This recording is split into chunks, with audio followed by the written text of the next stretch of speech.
Guys, welcome back my channel Asal Damia. Yang belum subscribe tu subscribe ya. Yang belum like share. Ni lah Power Blue yang banyak golden guys. Sebelum ni kita tak tank lain ni, kita tak tank ni guys. Kita layan sama-sama tengok ni golden tu power tak power guys. Tu dia. Ha, nampak tu. Biru dia, purple dia, golden dia, nampak ah. Ha. Tu.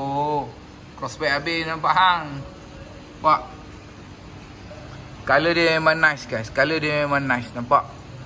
So lampu putih je guys. Lampu putih je. Ha, dia dah Power Blue guys.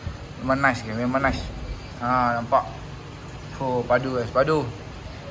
Ha, dia lebih kurang ada dua color kat sini.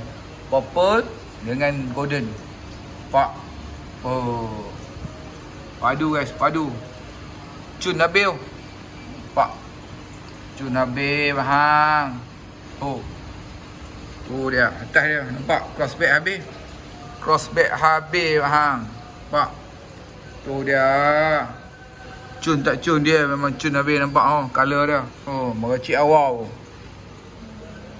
Nampak color dia memang cantik eh. Color dia memang meracik. Nampak.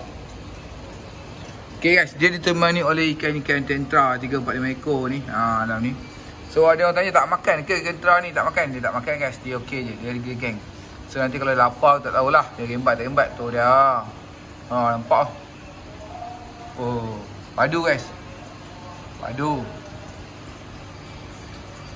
Color dia memang padu. Nampak. Color dia keluar dah. Memang padu kan. Nampak. Tu dia. Ha. Tu. Main awana guys. Power Blue. Ha. Yang kecil-kecil ada gak ni. Yang besar lah ni. Ha. Besar ni. Padu kan. Dia banyak golden. Banyak DNA golden. Oh. Ha. Boleh nampak. Color dia terang. Ha. Ni kita pakai iPhone guys. Pakai iPhone saja, tak pakai GoPro pun. Selalu kita pakai GoPro ambil gambar dia. Nanti kita ambil video lain lah. Kita pakai GoPro pula. Nampak.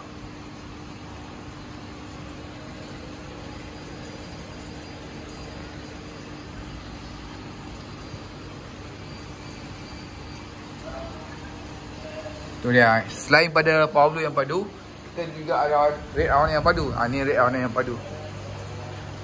Ha, ni yang padu guys. Okay guys, jumpa lagi. Bye bye. Assalamualaikum. Yang belum subscribe tu subscribe guys. Yang belum like share.